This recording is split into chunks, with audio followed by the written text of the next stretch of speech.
जय सिया राम महाराज जी। जय सिया राम। नमो राघवाय। नमो राघवाय महाराज जी।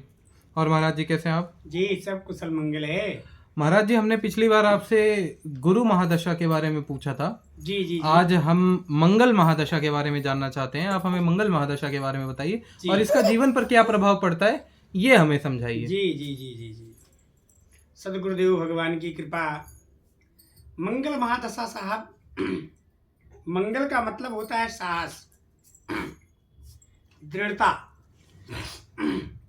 मंगल की महादशा जब चलती है साहब, तो विशेष रूप से कष्ट होता है। कष्ट किस भाग से? पहली बात तो आप ये जानिए कि मंगल महादशा चलता है किन कारणों से। जब चंद्रमा और राहु के बीच में, देखिए आप, आपके चंद्रमा और राहु के बीच में जो है ये मंगल की महादशा चलती है। जो है ये जब आपके जो है विशेषा भाव में, इनके बीच में आपकी महादशा चलेगी जो है। और मंगल की महादशा केवल 7 वर्ष ही चलती है। मंगल की जो महादशा चलती है केवल 7 वर्ष चलती है। और इस 7 वर्ष में यदि मंगल अपने नीच ग्रह में है, अपने से नीच भाव में है, तो बहुत कष्टकारी होते हैं साहब। कष्टकारी होते हैं जैसे गले की बीमारी होती है। मंगल की महादशा में गले की बीमारी होती है, फोड़ा फुंसी होता है, बुखार आदि की जो है विशेष रूप से व्यवस्था होती है मंगल के रूप में, जब मंगल की दशा चलती है। मंगल आपके सबसे उत्तम भाव में होते हैं 6 और 12। ये आपके सबसे उत्तम भाव में है। अगर आपके 6ठे भाव में जो है और 12वें द्वादश भाव में यदि मंगल चल रहे हैं, तो समझ लीजिए आपकी व्यवस्था ठीक चल रही है। ये 2 भाव आपके विशेष रूप से लाभकारी होते हैं मंगल के। और तीसरी बात, यदि आपके 9वें 8वें भाग में यदि मंगल चल रहे हैं, तो रक्तचाप की बीमारी होती है। रक्तचाप का मतलब कि रक्त का कम बनना, टीबी होना आजकल जैसे बोला जाता है। तो इस प्रकार से 8 और 9वें भाग में मंगल आपके अशुभ माने जाते हैं, शुभ नहीं माने जाते। सबसे बेहतरीन भाव उनका जो होता है, उत्तम भाव 6 और 12। आपके चंद्रमा और राहु के बीच में यदि मंगल का उदय हो रहा है साहब, चंद्रमा और राहु द्वादश भाव में यदि इसी के बीच में मंगल आपके जो है 4th भाव में आपके आएंगे, ये आ गया 4th भाव आपका। जब 4th भाव में मंगल आएंगे तो क्या होगा, आपके यहाँ पे मांगलिक रूप आपका दिखाई देगा। यहाँ पे यदि शनि आपके मंगल के साथ बैठे हुए तो पूर्ण मांगलिक होंगे आप जो है, समझे आप।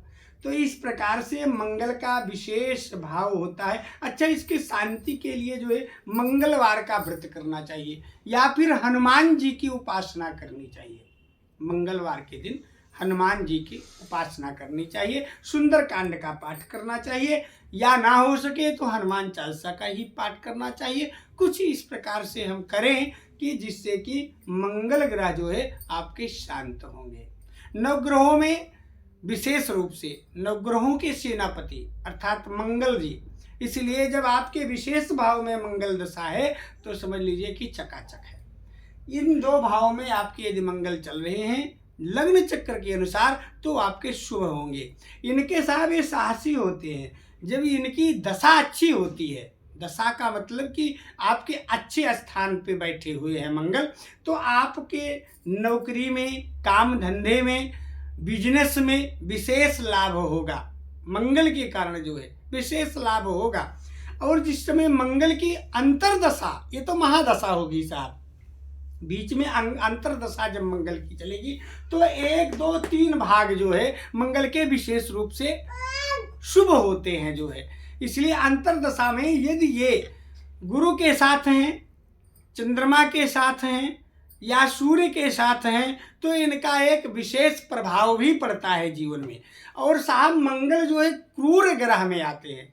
इनका एक भाव और है, ये खूनी ग्रह, जैसे खून ज़्यादा पसंद करते हैं। खून का मतलब चोट लगना, आपका कहीं पे जाते समय आकस्मिक दुर्घटना होना, ये सब मंगल के लिए है। लेकिन कब? जब ये अपने नीच भाव में होते हैं तब।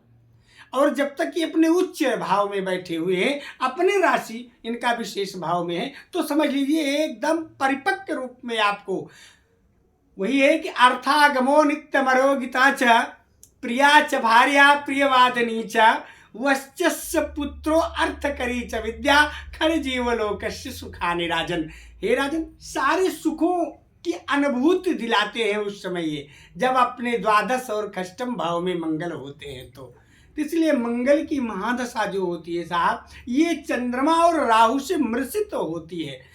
राहु जो है आपके धन के खाने में आ गए तो समझ लीजिए खर्चा का स्थान जो होता है राहु का, पर प्रदान करने का स्थान जो होता है वो शुक्र का होता है। तो मंगल, शुक्र, राहु और चंद्रमा, ये त्रिकोण भाव जब आपका मिलता है साहब द्वादश स्थान पे, तो उस समय आपका विशेष भाव होता है, विशेष लाभ होता है। तो ये तो आपकी मंगल की महादशा हो गई साहब।